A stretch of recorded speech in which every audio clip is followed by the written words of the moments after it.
here this time. Look at that! Glitched out. So far, Skype has not completely given up on us, so we're going to just keep hoping that everything rolls smoothly throughout this show.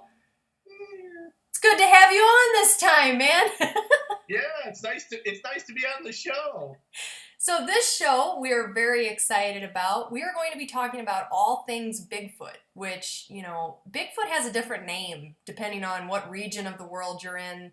Bigfoot, Sasquatch, Yeti, Kooshtaka, Skunk Ape. I mean, every different part of the world has a different name for this thing. But the commonality in the reports is it's a strange, hairy humanoid or hominoid creature. It's usually covered in dark hair, weighs several hundred pounds, larger than a man, standing 7 to 10 feet tall. He's big. He's big. He is a big guy. You're not going to miss this thing if you see it crossing in front of your car. While some believe that the entity is some sort of unidentified species of ape or an evolution of Neanderthal man, many researchers have turned to a more paranormal explanation, which we're going to get into in just a bit. So we're going to talk about just some of the history, different theories, and then we also have some really unique and current cases to talk about. And then the second half of the show, we had a really great interview with Timothy Renner, who is the creator of the Strange Familiars podcast. And he's written 2 books on research. Three books. He's written 3 books. He's written 2 books on Bigfoot and 1 book on the 7 Gates of Hell.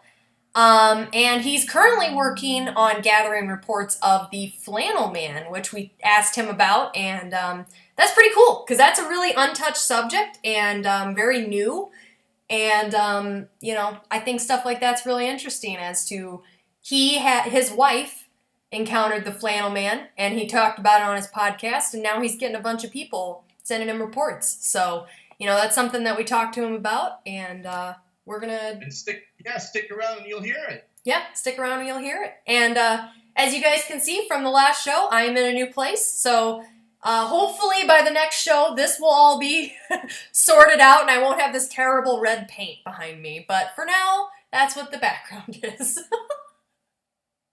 It's very cozy. It's very warm and cozy over there. We have a very good contrast going on because Jim's background is this bright, lovely purple, and then I'm not so lovely red. But there you go. It's perfect. By next month, everything will be settled, and looking forward to it. So let me go ahead and I will switch this over. I put together a little a little presentation here for you guys. That hold on a second. No worries. You're still here, but you're not in the scene. Oh. There you are. Okay, you're there now. Okay. Oh boy. If you was guys could see, I have to organize all these windows. It's very crazy. Okay. So, we put together this little presentation and we're calling it 10 Minutes on Bigfoot. The history, theories, and current reports. So, the first thing that I want to show you that I think is just too cool to pass up, this is actually the first picture of Bigfoot reported. And the story behind that is in the 1960s, there was this strange guy that went to a video store in San Francisco and was telling the store manager that he was in Oregon and, was just hiking the trails, and he felt like he was being stalked by this creature, and so he started taking some pictures of it.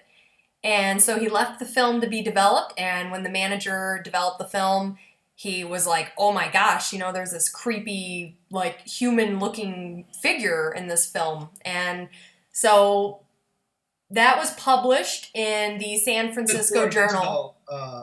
Photography and stuff. What'd you say, Jim? You cut out there. I said this was the time before digital photography. Oh, because you take a picture, it exposes the film, and you have to work with it and all that. So yeah, it was probably not doctored.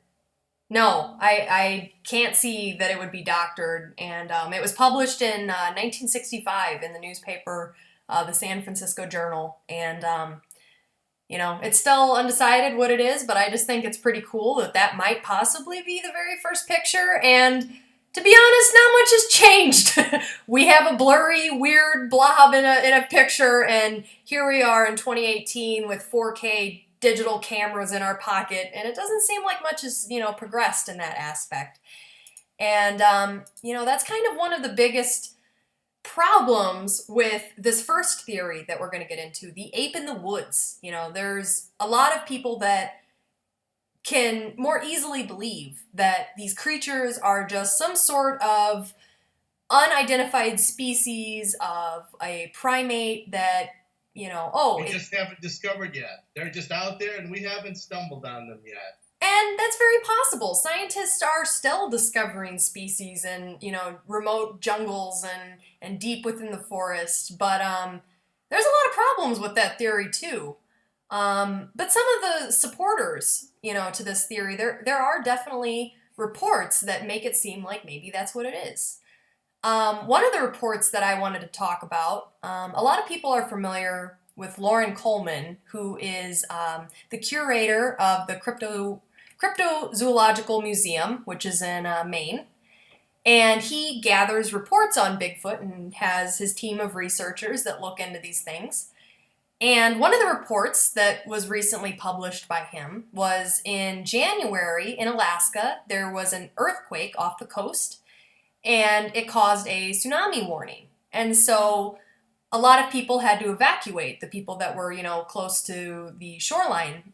They had to evacuate, and there were 3 different reports of people that witnessed these creatures moving to higher ground, as they were moving to higher ground. And ghosts don't need to move to higher ground. That definitely shows some very intelligent and understanding of the environment, because I don't think Bigfoot has a TV out in the woods. He just would.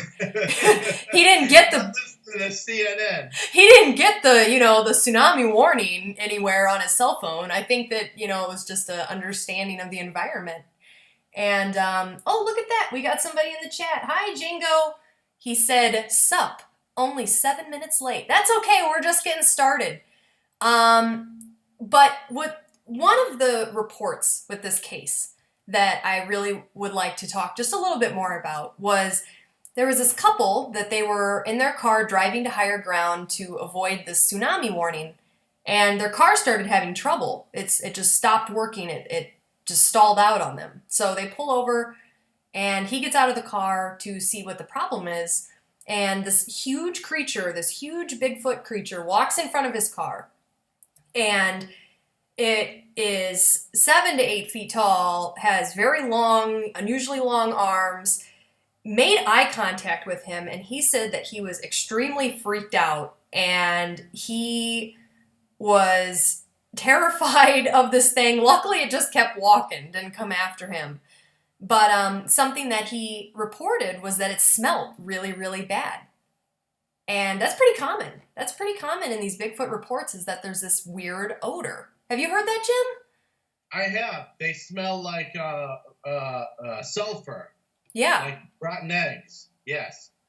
But the thing about it is, that's an interesting story, because at one point it goes for the ape in the woods, and at the other point it's like, was it just a coincidence that the car died, or did the thing cause the car to stall? Was there some sort of... Which is not an ape in the woods. Right. Was there some sort of, electromagnetic interference there because of this creature being there?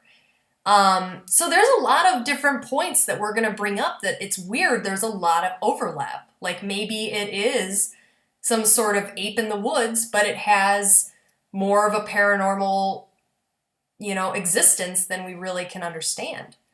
Something else that supports this theory is the anatomy. The Patterson-Gimlin film, which was from the late 60s, is probably one of the most popular pieces of evidence of Bigfoot, ever. Which is pretty crazy, really, when you think about the fact that that film is now, oh my gosh, that film is now 50 years old, right? Yes, yeah, it is. Yeah.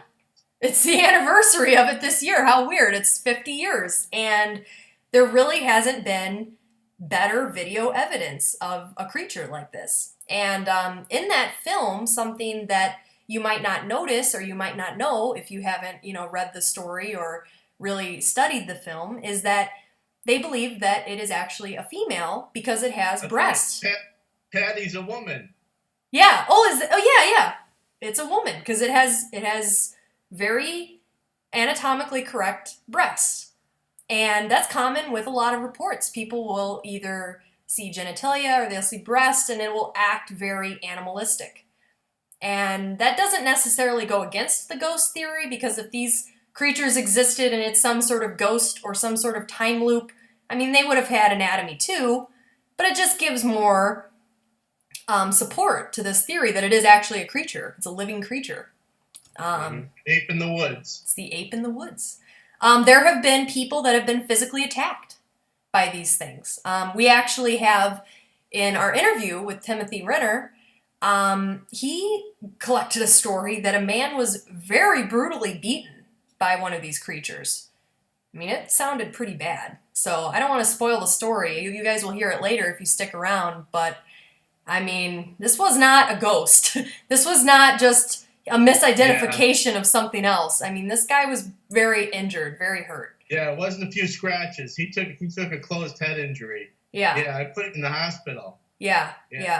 So that gives more support too to this ape in the woods theory, because although there are, plenty of stories of ghosts scratching people and pushing people, that type of physical involvement, really, you don't hear stuff like that. So yeah, that's pretty darn rare. It was really, really crazy story.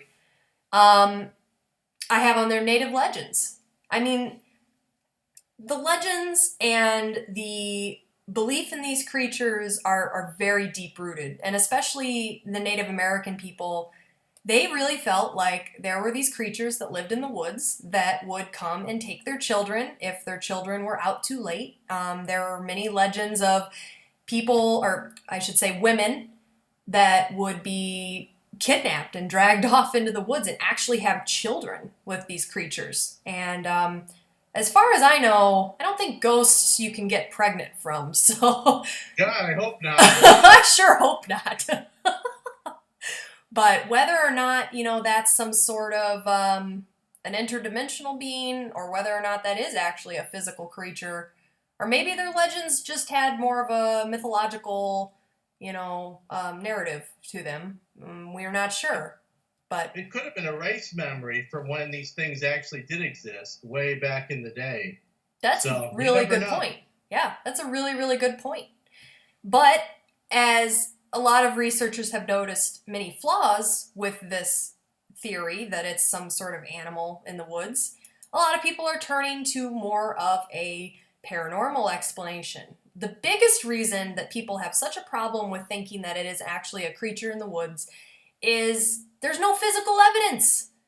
There's none. There's no physical evidence. There's no bodies. There's no hair. There's no bones, teeth, things that even if they were like burnt or buried, you should be able to find, that kind of evidence. The pictures are all blurry. They're all blurry. Every picture is blurry and you can't tell what it is. And, back in the 60s and 70s, and okay, that's okay. But really now, when everybody has a dash cam on their car, they have, like I said, 4K camera capabilities in their pocket, it's really hard for a lot of people to accept that Bigfoot is real when there's such a lack of evidence. Mm-hmm. But that's also very common with ghosts and other strange, entities that you're not going to be able to catch a picture because maybe they interfere with your technology and don't want it taken, or... Yeah, there have been stories about UFOs and Bigfoot. And then in that one case, I think it was the Skinwalker Ranch, you had some researchers see one of the creatures come through a portal. So, I mean... that's certainly not an ape in the woods. That's something else.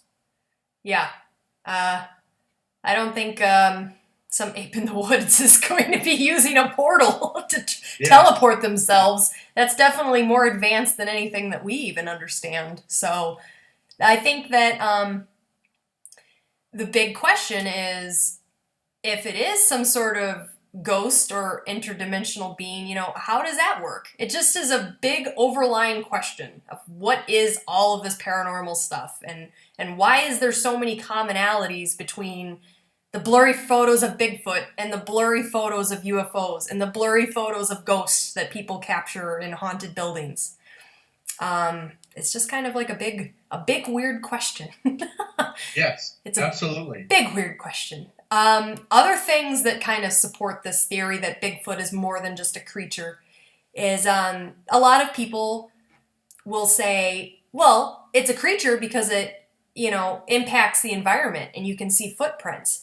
But what's weird is in almost every case where you see footprints, you can't follow them to find a Bigfoot den. There's usually just a few tracks and then they disappear. And that's very common to ghost legend, that you'll see footprints on the dusty floor that just disappear from, inside of an old haunted abandoned building. Yeah, or you can hear, there are stories about Bigfoot and like they possess the ability to have, they make themselves sound like women screaming in the woods. And that's very strange, making different noises, trying to lure you away. Yes. That's almost a Fae sort of background where it's like, well, why are you trying to lure me away? Why are you trying to bring me farther into the woods? That doesn't sound like your typical animal. Right. It has a higher consciousness and higher understanding than any deer or squirrel that you would find in the forest. Right. That shows a level of intelligence and understanding of our intelligence as well, which is very interesting, that there does seem to be some symbiotic relationship between our perception of the creature and its understanding of our perception. So that's definitely a good point. As we talked about in the report that was recent in Alaska, where the Bigfoot creatures were sighted by a few residents evacuating a tsunami warning and heading to higher ground, there were 2 reports where there were electronic malfunctions. The one person, his car stalled out. I talked about that one. And then there was another report where a man and his family were kind of just hiding out in their home, waiting for the storm to pass, and the power went out. So they looked outside and they saw that, all the street lights and everything else, they could see that everybody else had power. So the man went to go look outside. He was going to go out and see if he could see maybe the power line went down heading into his home, or, see what the problem was. And when he opened the door, he saw a Bigfoot creature that made eye contact with him and actually started coming towards him. And he was so scared, he said that he just fell backwards and was screaming no, stop, don't come in here. And what's actually... It would have scared the hell out of me. Yeah, it would have me too. Yeah. You're already dealing with a tsunami and all these, natural disasters, and now you have some 8-foot tall, hairy man not wearing clothes run into your house. I would definitely be scared too. And what's funny about that report is that apparently his mother, who lived with them, his mother, which it doesn't say in the story, but I'm assuming, that he's a grown adult with kids and his mother's probably a bit elderly. And she comes over and starts speaking a native language that he said he doesn't know what she's saying because he doesn't speak this language. And she basically tells him, get out of here, and shuts the door on it. And then it's not there anymore. And how about that? It's weird. It's like it disappeared and the power came back on afterwards. So was that creature just like it was maybe possibly stalling the car? Was it also causing this power outage? These electronic malfunctions are really common with Bigfoot sightings. And like we've kind of mentioned, there's some connection because that electronic malfunction also has happened when people report seeing UFOs, when people see ghosts, when people see other sort of cryptozoological creatures. It's happened to me firsthand on more than one ghost hunting expedition. My cameras stop working, the batteries get drained. That's just you kind of take it for granted almost. Yeah, And there's tons of theories as to why that happens. You know, are these things kind of like sucking the energy to manifest themselves, or, you know, there really isn't an answer as to why that's happening, but it's definitely something that should be noted. And then once again, I have on there's a pungent odor. And why did I put that on there on both slides? Well, because it kind of fits both theories. For ape in the woods, people say, oh, well, Bigfoot smells bad because he's a big hairy creature and there's no Dove soap in the woods. There's no showers. That's right. But then there's also the people that research poltergeist and demonologists. They say that one of the indicators that there's a spiritual presence in your area is that you'll smell it. You'll smell either an old musty smell, or there is like the sulfur, like rotten egg smell. So is that has even happened in some UFO cases too? Oh yeah, the smell of sulfur. Yeah. So I think that has some connection, and it's just very strange how there's this overlap, and I think it's really good that we're talking about that. So then I say, well, wait, you know, here we're saying Bigfoot's a ghost. What exactly even is a ghost? Everybody just kind of is assuming that a ghost is, oh, it's a dead person that's spirit is trapped. But does that always make sense? Is there always, you know, that black and white understanding of things? I think that there's a lot of times where ghosts are actually some sort of time loop, that you're experiencing some consciousness or intelligence from either the past, the present, or maybe even the future.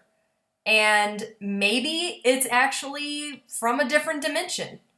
The fact is, we don't know. None of us know. People have theories, and they will tell you with 100% certainty, oh, a ghost is a dead person that has not crossed over yet.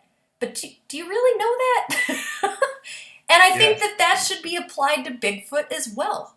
You know, is this a ghost of a past, you know, humanoid, hominoid creature? Or is it an interdimensional traveler? A big component to that theory is the UFO connection, which is really weird. You think this stuff is weird? This is about to get 10 times stranger. It really is. It really is. I have on this slide an Indian led Mr. Wyatt to a cave in Tennessee where a hairy man-like creature was concealed. The Indians told him that over the years, many of these crazy bears, is what the Indians referred to these Bigfoot creatures as, were left in the woods by the Skymen. And there's a lot of native legends that talk about these Skymen who drive the moons over the forest and release the crazy bears. Well, you know, I can't say with 100% certainty, but that kind of sounds like an alien flying a UFO, and out of the UFO comes this 8-foot tall, crazy Bigfoot creature. Yes. And there's been a lot of different reports like that. There's reports of people witnessing flashes of light, very similar to what people would call a UFO sighting, and then right afterwards they see a Bigfoot. Mm-hmm. Yep, that's right. That's absolutely right. There's been so many strange reports, and you just get to a point where you have to realize that even if the report doesn't fit your belief system, that you need to try to broaden your horizons. And maybe these people are just kind of off their rocker, but how many times can somebody make up a story about seeing a UFO and a Bigfoot in the same experience? That's very common, and it definitely leads to some sort of connection. What does that mean exactly? Don't know. I don't know either. Is Bigfoot, you know, like a grunt, a protector of things? Does he guard the forest? Does he fly UFOs himself? I don't know. Does anybody know? I just I think that it's a very interesting connection, and it's, I wish I had more evidence to support that. I can't think of any other stories of that. Jim, do you think of anything else with the UFO connection? Nothing. We can roll the interview because I'm about done. We've got a few more. We've got a few more things. Don't miss this shit, guys. Don't miss this shit. The the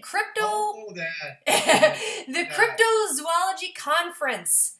As we were talking about, the Cryptozoological Museum is in Portland, Maine, and every year they've been holding a conference, and something that they're actually bringing, I cannot make this up, they're bringing the no fooling Cryptoscatology. Yes, Cryptoscatology, the study of unknown scat, to the museum, and you're going to be able to compare what they believe to be Bigfoot scat to coyote, bears, and other creatures.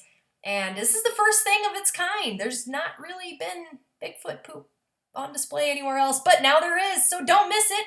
And if you guys are interested in that conference, it is Labor Day weekend this year, so that's in September. Up in Maine, yeah. Up in Maine. So I think that would be really great to go check out. And Lauren Coleman, of course, is there, and he always lectures, and I believe that you can even purchase a ticket where Lauren will actually take you around the museum and tell you stories about the artifacts and answer your questions. So and I think point that's at various poops and explain all the different poops. You can't miss it. So yeah, now we get to show you guys. We had an interview with Timothy Renner, who is the creator of the Strange Familiars podcast, and he's written 3 books, which I have right here. He's written Beyond the Seventh Gate, Exploring Toad Road, The 7 Gates of Hell, and Other Strangeness in York, Lancaster, and Adams counties, which is in Pennsylvania. Pennsylvania's always weird, man. It is! There's some weird stuff in Pennsylvania. I need to go there. He's written Bigfoot in Pennsylvania, and then a follow-up, Bigfoot West Coast Wildmen, because there are way too many Bigfoot reports to just be concentrating on one state. So let's go ahead and roll our interview. I will be on our chat, so if you guys have any questions at any time or you want to say something, I'll be there. We'll be back in a bit. Bye.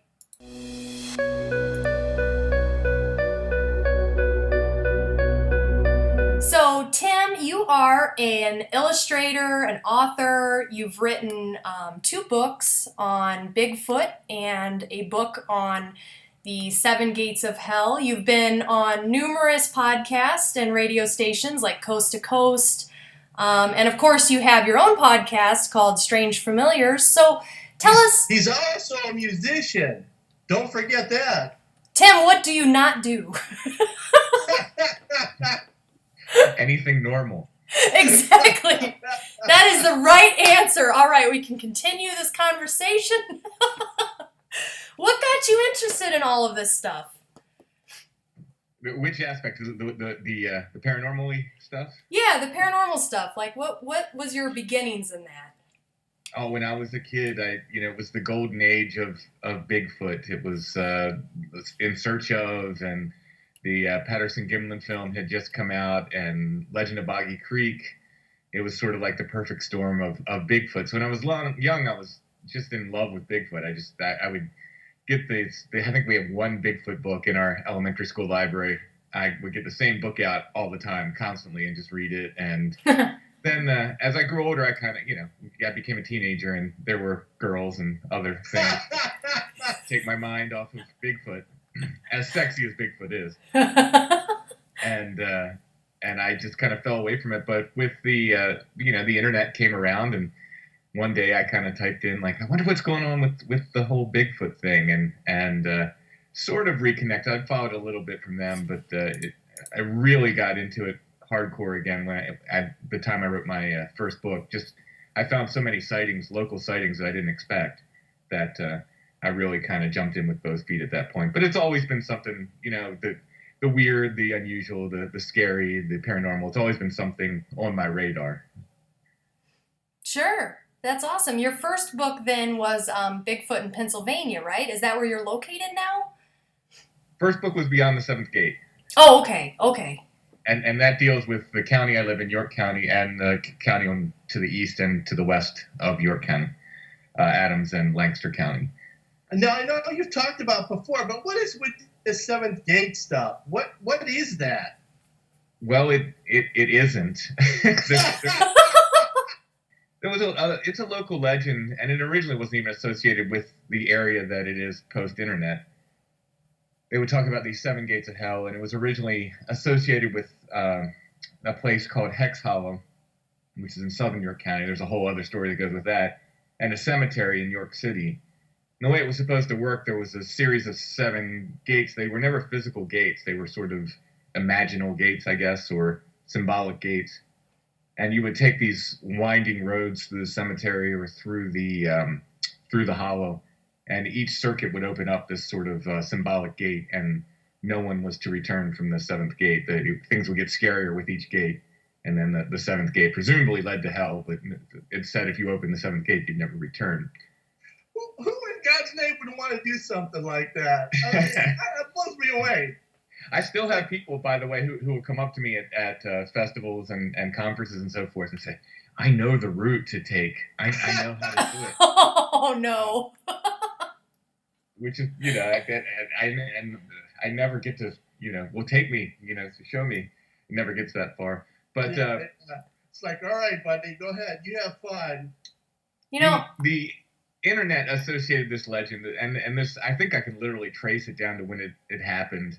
There was a, way back in the early days of the internet, remember email groups? Where you would, yes. Yeah. There was an email group for local legends, and there was a group of people on that particular group who would they would always go out and try to find the sources for these legends, and they to put it kindly, they never let truth get in the way of good story. So one week they came back from one of their weekend jaunts, and they said, we've done it, we've found the story of Toad Road. And now up to this point, I'd only heard one story concerned with Toad Road, and that was my wife's story.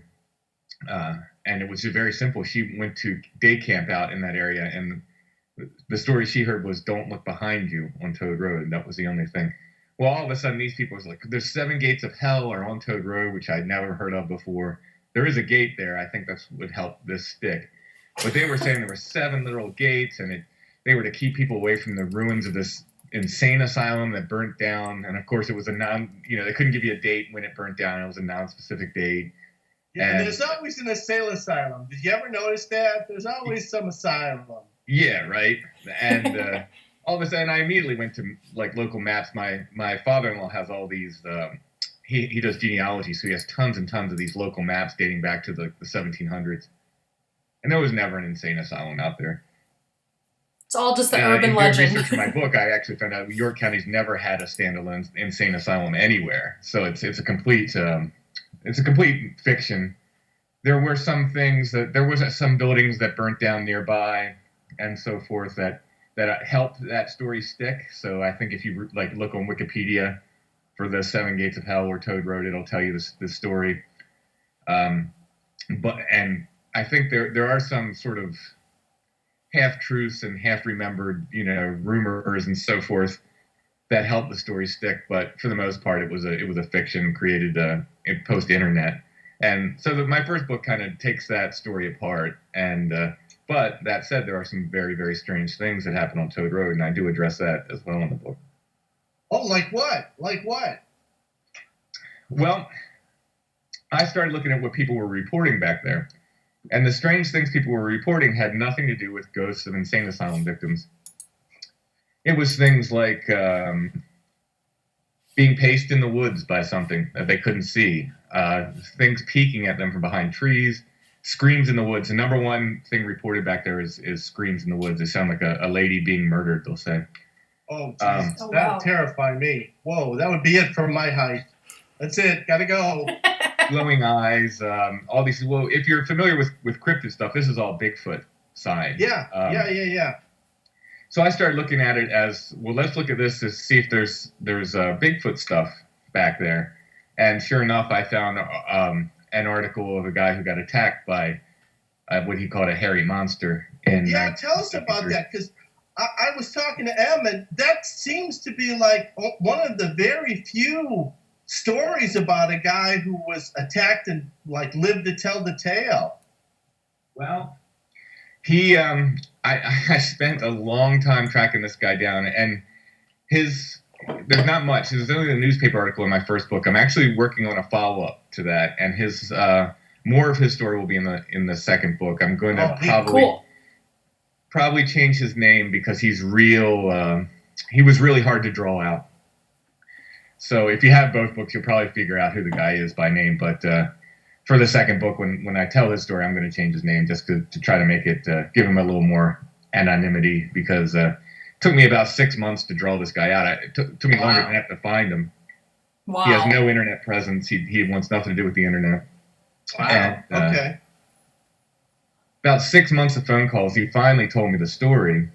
And in the paper, it's reported that he was sent to the hospital with scratches on his face.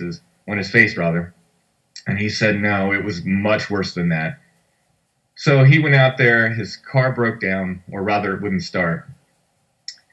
He sat there, and this is till like 4 a.m. or something, and he sat in his car for hours. He said something kept brushing up against his car, hitting his car, tapping his car, but he couldn't see it. So after a time, he says, I just couldn't stay there. I couldn't stay there all night long. So I got out of the car. He said, I decided to go for help. Well, he starts running, and he ran square into something. Now, this guy wasn't a Bigfoot guy by any means. He told me he ran into, in his words, was a monster.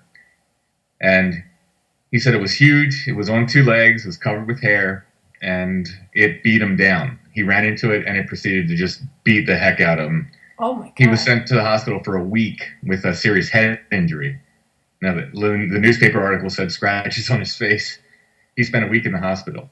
And did you ever figure out how did he get out of there? Did he manage to crawl his way out, or did somebody find him? Or see, that's the thing. He was so hard to get to talk about this, and he would get.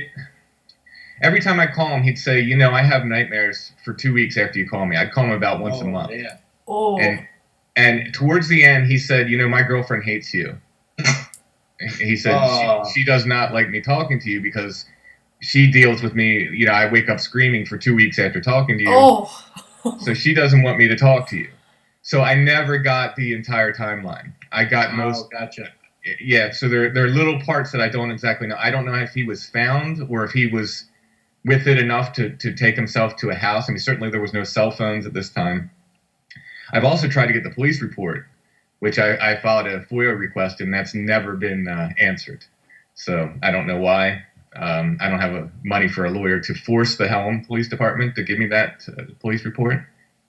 In any case, he was sent to the hospital. The police went and retrieved his car, and it started right away for them. Oh.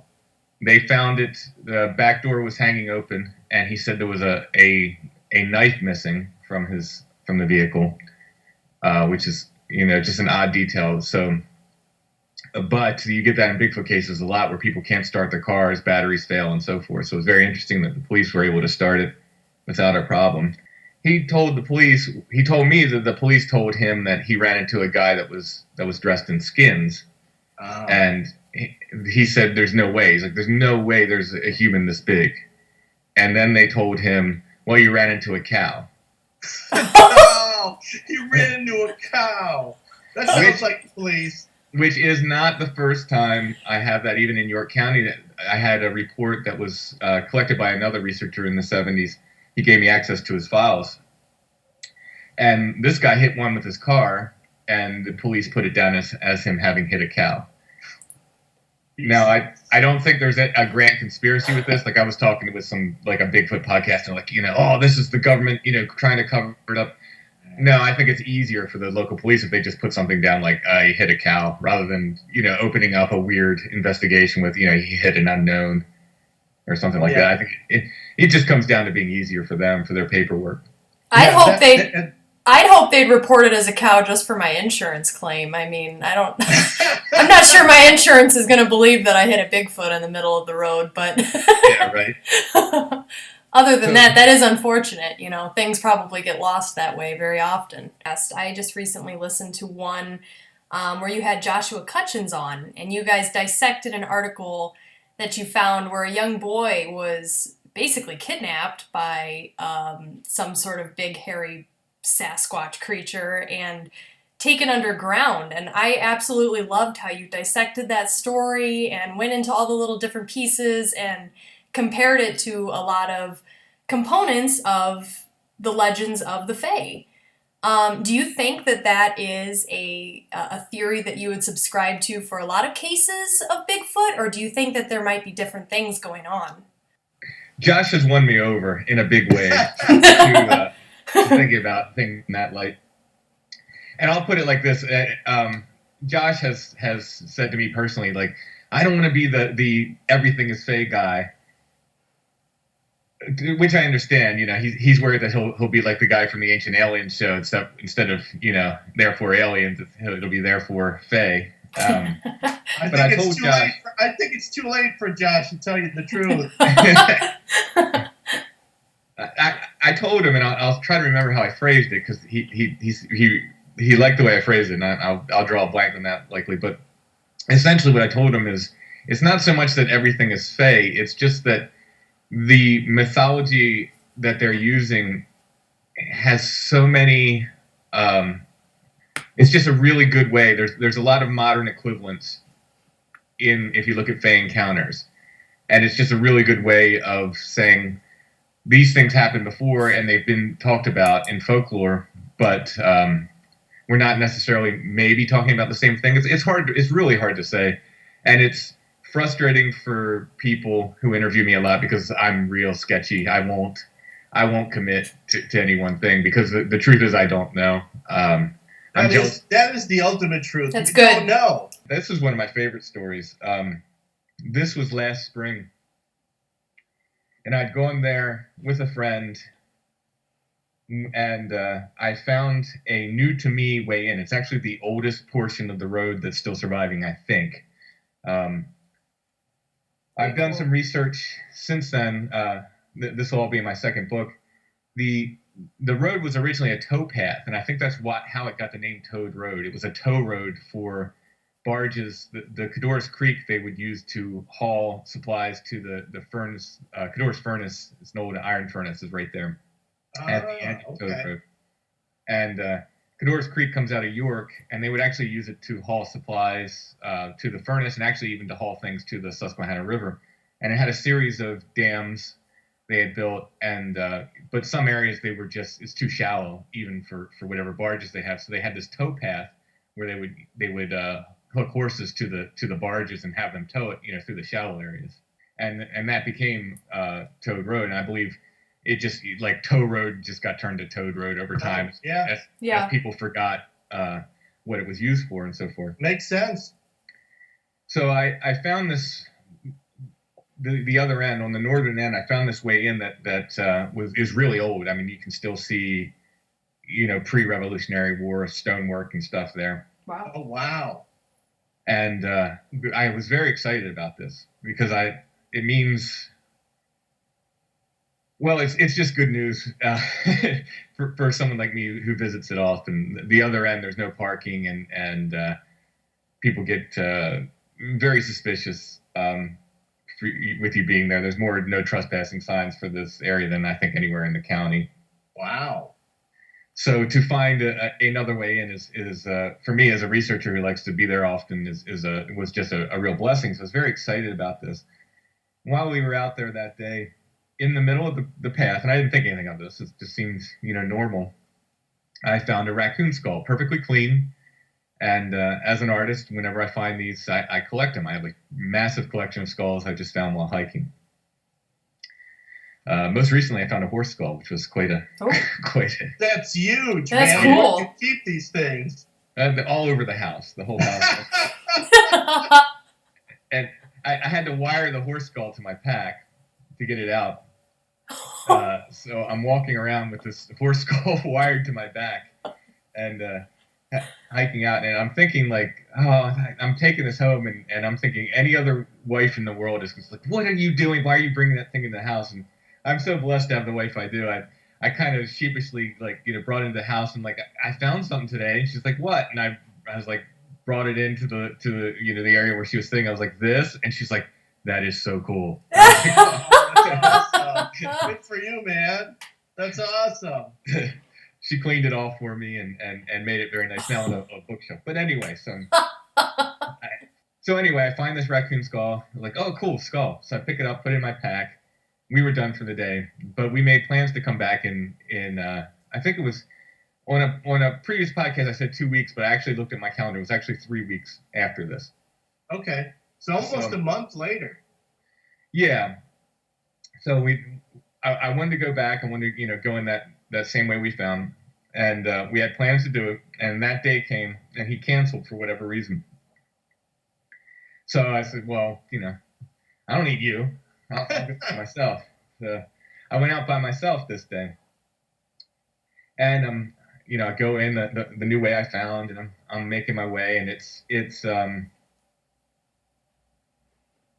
April at this point, and everything started to grow up. So it's stinging nettles have grown up and thorns have grown up, and it's a really, really unpleasant hike down in there. I saw, there's tons of poison ivy. This was 46 years of my life. I'd never had experience with stinging nettles. Got intimate experience with stinging nettles that day. Yeah. Ooh. All over my legs, and I came out with, I was covered in, well, not covered, I found like a bunch of ticks on me that day, probably three or four ticks. I saw a copperhead snake while I was down in there. In all, it was just this miserable hike. It was not fun. Oh my God. But as I'm making my way through the weeds and stuff, I see something big, like really big, like too big to be in the woods of Pennsylvania. My first impression, and this is because I'd seen a moose in the wild and was shocked at how big they were. This was in Massachusetts. When you kind of think, having grown up on a farm, at least I think like moose equals horse or something like that, but they're much bigger. They're just massive animals. And having seen, that's the impression I got, not because it looked like a moose, but just because it was so big and it moved so differently from anything else I saw. I thought moose. Because you're trying. It was on 4 legs. It was on 4 legs. It was quadrupedal. Okay. But also like a moose, the front shoulders were up higher than the back end. Wow. So in other words, it wasn't, the back was not parallel to the ground. Mm-hmm. Now we don't have elk in this area. Someone said bull elk. If we did have elk, I'd say maybe. And I can't say Bigfoot either. Because I didn't see a head. Whatever it was, it had its head down. I saw the shoulders and the back. Did you hear anything, or did you just saw it? Did not make a sound. And I was moving south at a fairly slow pace. Because I have to make my way through the weeds and thorns and stuff. This thing shot like a rocket. So I saw it maybe, I don't know, 3 seconds maybe. I saw this, whatever it was. Not a long time. Just enough to sit there and try to reason out, like, you go through what it couldn't be, I guess, or at first I'm thinking, is it a buck? No, way too big, didn't move like one. Was it this? Was it this? And that's why I'm like, was that a moose? Like, why? Like, what was that? But of course, it was faster than a moose would move, I would think. I've never seen a moose at full gallop, but this was wicked fast, like really, really fast. And a moose would make noise. I have a feeling that a moose going that quick would make a lot of noise. Yeah. And then, again, someone said, well, could have been a bull elk. Again, we don't have them in the area. They were here at one time, like, 1700s or so. Mm-hmm. What we do have is here and there, not too far away, there are actually stories of ghost elk. So maybe, if you want to say it wasn't a Bigfoot, maybe it was a ghost elk of some sort. It could be a time loop, too, of some sort, which is, like you're saying, a ghost elk. Yeah, sure. but and not out of bravery. This was not bravery. And in fact, I sat down later and thought, like, what were you doing? Like, why did you do that, dummy? I took off after it. Wow. Not at a run, but at a good clip. And I followed on for, I don't know, between a half mile and a mile, I think. It's hard to judge down there because it's real, like it's real grown up, and it was a road, but in this area now it's barely a path, and in fact you can easily get lost and get turned off the path down in there. But so half mile, whatever it is, I come upon in the middle of the path at eye level a deer skull impaled on a branch, perfectly clean, and it was not there 3 weeks previously. Whoa. So, that's awesome. Did you take that one too? Yeah, I took it. Of course. Someone said to me, "Oh, was that a warning? Was that a warning for you?" I was like, "No, I don't think so at all. I think that was a gift." Yeah. Like the way I took it as woo and as crazy as this sounds, I feel like, okay, this sounds so crazy, but this is like, I feel like something saw me pick up that raccoon skull and said, "Oh, you like that, do you? Well, here's a big one. Here's a big deer skull for you." Now, that's awesome. Could a person have put it there? Yes, a person could have put it there, but that means in the time between we were there, they had to go down in there. They had to hike down in there in that nasty, weedy. This isn't a hiking trail. This isn't a fun place to hike. So they had to get down in there. They had to either bring with them a perfectly clean deer skull or find one and decide to place it on this branch at eye level. I mean, it just seems like a weird thing for a human to do, but maybe. Well, and then just the synchronicity for you to see the creature, follow it, and then stumble upon the skull as well. It was like it was placed there for you. That's so cool. Yeah. Yeah, but I did sit down later and I thought, what were you doing? Like that, if something was trying to lead you into a trap, you bought it. Like you you did exactly what it wanted. If that's the case. Were you able to go? Sorry. Were you able to go back to the place where you originally saw it? Like, did you see any footprints or brush that was moved or anything? Nothing. No footprints. No. And again, the weeds are grown up so high. I wasn't even 100% sure I was on the same path that it took. Because there are points where it's a road, and you can tell it was a road. There are points where it's still a pretty clear path, and there are points where it just sort of becomes game trails, and a series of game trails all leading in the same direction. Sure. So, and that's about the point where this was, at least some of it. And then it came out to a more clear trail again, and that's about where I found the deer skull. So, well, Em, I know. Did you guys talk about before we let him go? Did you guys talk about the Flannel Man? Oh yeah, no, we definitely need to get into that. Did you send him that article you found? I did, and it's really strange that I even remembered that article. I stumbled upon that. One of my friends and we were researching just different entities that are subterranean, that are in cave systems, like, stories like the Kentucky Goblins and things like that are, seem to come from underground.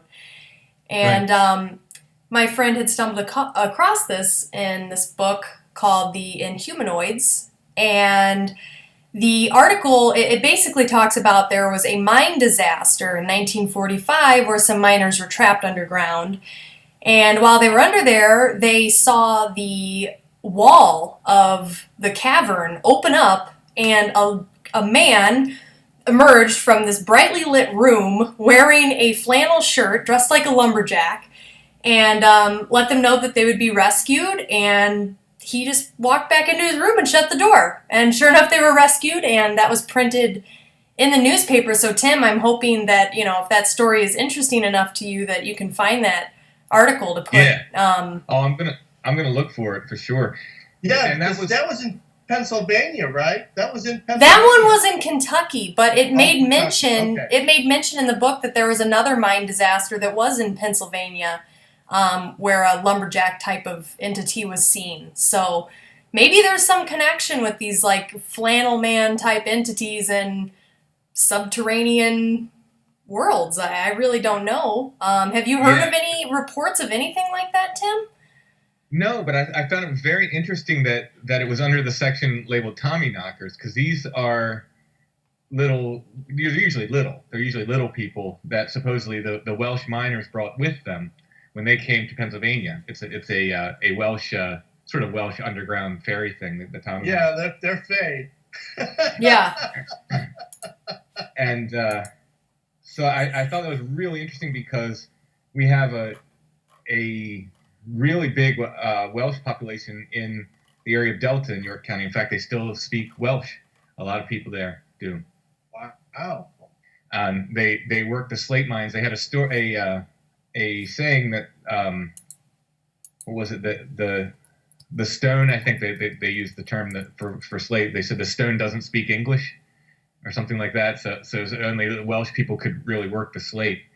And the tombstones they have down there, they have these slate carved tombstones, which are insane. I mean, they're absolutely beautiful, and their slate lasts so well in the weather that the granite tombstones from the same era, this is late 1800s, are all worn away and stuff, and these stones are just beautiful. They're beautifully carved, and they're still in perfect condition. They look brand new to this day. But the Welsh population there is really solid still. They still have, like I said, they have Welsh church services there, and a Welsh singing choir. They visit Wales quite often. And coincidentally, I wrote the upcoming volume of Wood Knocks. It's a book that David Webley publishes of Bigfoot research. It's volume 3. I have a story that's all about the area of Delta and these crazy, not just Bigfoot sightings, but all this kind of crazy stuff that happens right there in 8 square miles right by Delta. So, but anyway, the Tommy knockers made me think of that because of the Welsh connection there. So hopefully I will find a connection there between Flannel Man and these other entities. Yeah, maybe that's the trick. Why he goes into people's houses and opens their fridge doors up. Maybe that's what it is. Yeah, it's the strangest thing, and I guess just from talking about it, I've kind of become like the Flannel Man guy, which I'm fine with. You have, Tim. You have. I have no problem with this, but it wasn't a goal specifically of mine. But I think at some point I'm going to have to do something more with Flannel Man. Maybe there's a book there. We'll see. I'm certainly collecting a lot of encounters. Yeah, how many encounters have you collected at this point? It's not up to, it's in double digits, but I'd say it's closer to 10 than 20 at this point. But still, it's quite a lot when people are talking about this very similar thing. And are you getting these reports from all over, or is it just like regional? Have you noticed any trend like that? Well, at first it was Americans, and I thought, well, this is maybe an American thing. Like I thought Flannel Man is the symbol of America. It's just sort of Paul Bunyan, maybe. I think it's the brawny paper towel guy. I mean, who doesn't have that guy in your house somewhere? So. So I'm thinking it's this sort of Jungian archetype of the general American work ethic, or maybe the manifest destiny or whatever it is, as this sort of Jungian archetype that people are seeing. But then I started getting people from Europe who were contacting me. And there's a guy, and I'm having trouble scheduling him. He does a ghost show on Amazon, but he's British. And I'm drawing a blank on the name of the show. Ghost Dimension, I believe, is the name of this show. And there was an article. Did you point this article to me, Jim? I don't know who pointed that. A listener pointed me to this article. I forget who it was. But he mentions in this article that his first paranormal experience when he was 16 was when he woke up and found a guy in a red flannel shirt standing at the foot of his bed. Oh, wow. How weird. No, it wasn't me, but wow. Okay. Yeah, okay. Who pointed me to the article. But anyway, so I contacted him. He's going to come on the podcast at some point. We just have to arrange it. He's got a busy thing plus the time difference. But he's not the only one. There was another author who writes... he writes occult books, and I won't out him any more than that because I didn't really get his permission. But he was talking about this Sumerian deity of some sort. He was doing a rite to summon or work with the Sumerian deity in some way or another. And of course, most of them are bearded. And he says it was really strange. I think I saw him after I did this rite, except he was wearing a red flannel shirt for some reason. Weird. Yeah.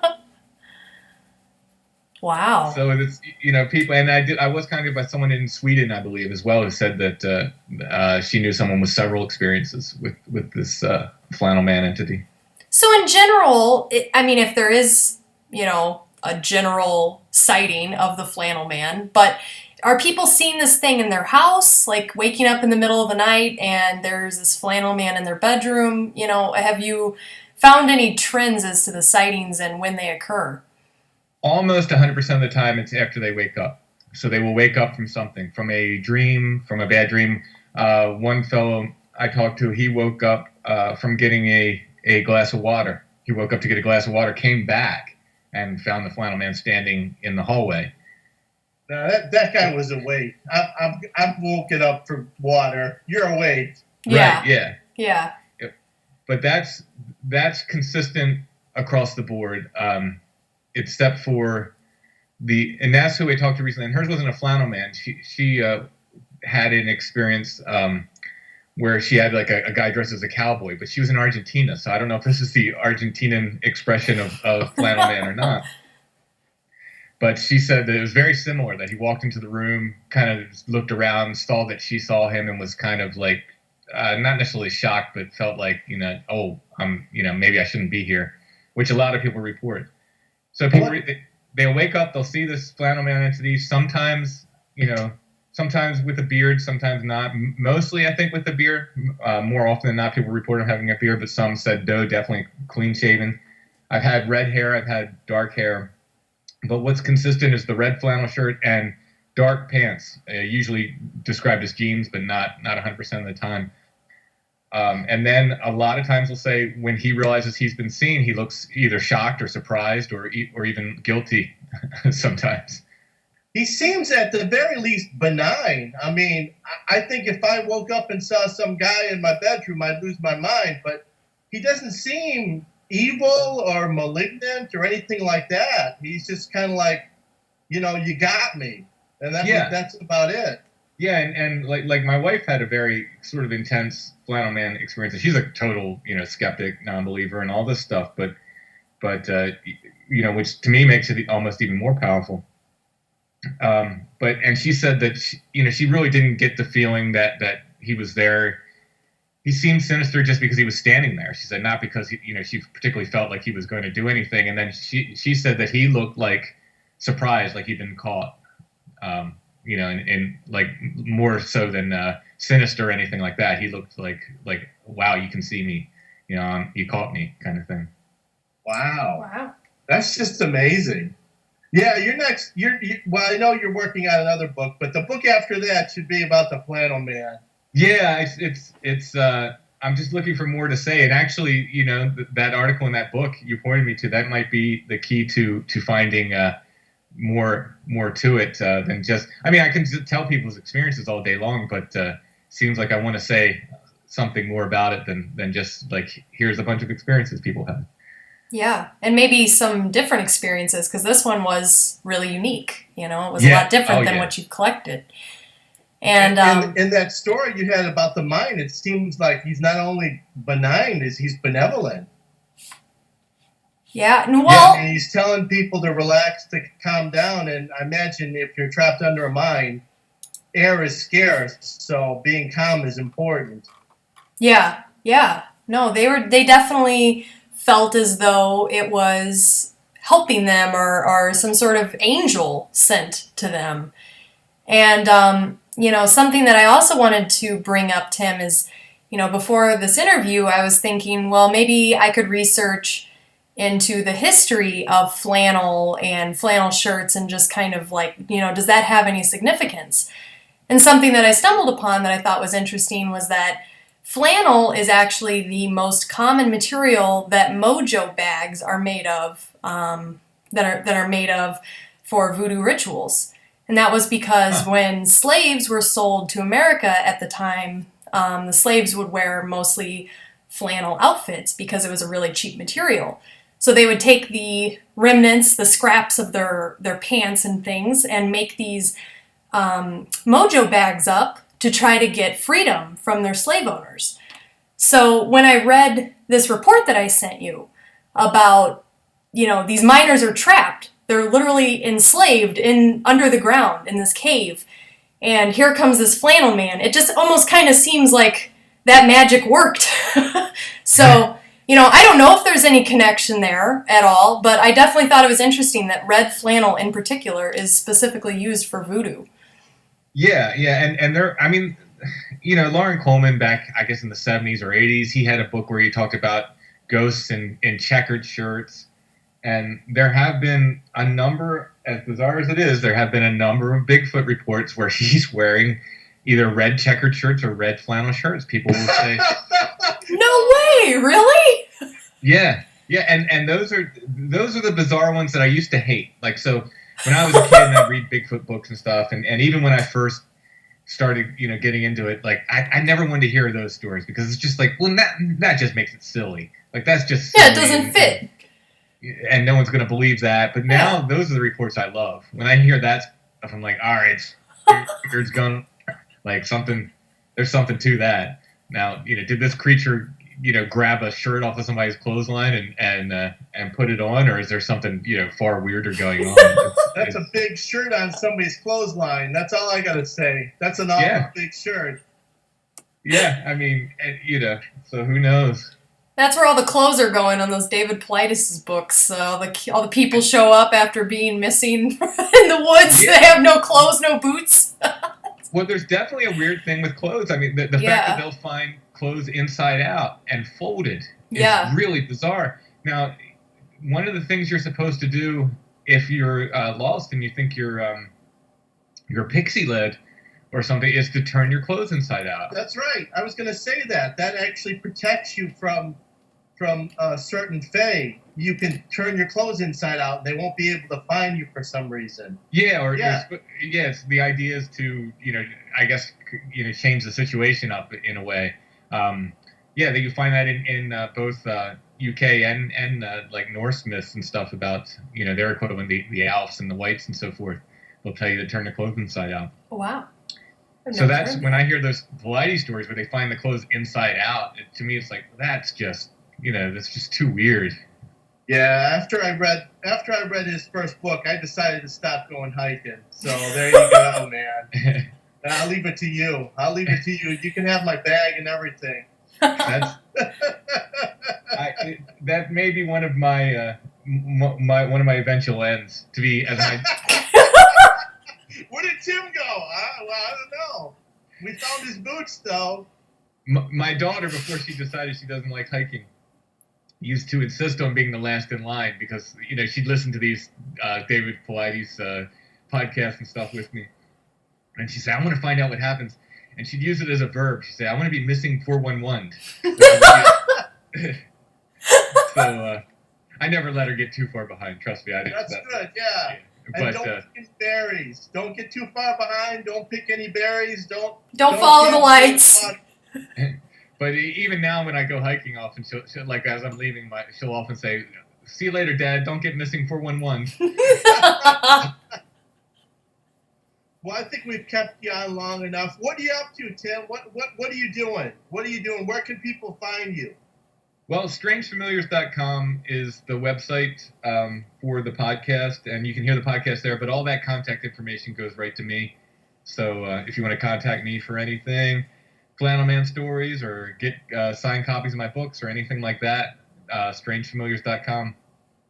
And my books are on Amazon. Beyond the Seventh Gate is my first book. Bigfoot in Pennsylvania is my second, and Bigfoot West Coast Wildman is my third. The two Bigfoot books are both historical Bigfoot accounts, a lot of old newspaper articles. And then the fourth one coming up?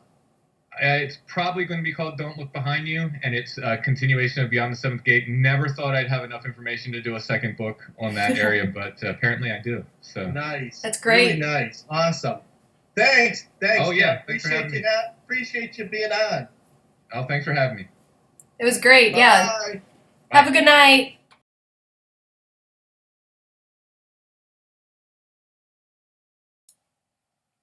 All right, and we're back. Hey, everybody. Hello. Hey. So, Jim, what did you think of the Flannel Man? I think there's something to it. It sounds strange, but I think there's something to it. I'm hoping to hear more about it. It might be kind of like the next Hat Man or the next Lady in White, you know, the typical kind of entity that a lot of people seem to experience. So That's true. He's rummaging through your fridge when you're sleeping. Keep your fridge doors locked, guys. That's right. No, I So think. what's up for next time? What's up for next time? Yeah, next month, we are going to have a guest back on our show, Allison Jornlin. And she's going to be talking about her recent trip to England where she did some historical research on a paranormal investigator who was actually a woman from the 1800s, which is really cool because Way cool. women weren't really writing or researching or ghost hunting back then. So we're going to be talking to her, and we're going to be talking about just the history of paranormal research because contrary to popular belief, ghost hunting is not all Zach Baggins and, you know, Nick Groff and Ghost Adventures. Shaky Cam. Yeah. Shaky Cam. Shaky Cam and, dude, what was that? You know, there is actually a lot of historical Fortean researchers. So we're going to be talking about that, and that is the very last day of May 31st at 8 p.m. So we'll be looking forward to seeing you guys then. Yeah. And remember, in the meantime, subscribe. Hit the little button. Yeah. We need 100 people. Subscribe. We need 100. Come on, look at this face. Bella wants you to subscribe to Measuring... Right, Bella? You want us to subscribe, right? We are at 51... We're at 51 subscribers, and we need 49 more before we can get a custom URL, and we're going to be able to live stream from our phones. So that means when we go on creepy paranormal road trips, you know, to different locations, we'll be able to take you guys with us. So hit the subscribe button. And definitely, I'm about to throw up a credit scene, and you can have all of the contact information there for Timothy Renner. So definitely give his podcast a check as well. And you can find his books on Amazon, and I highly recommend his podcast and his books. Yep. Take care, y'all. Bye. Bye, you guys. Have a good night.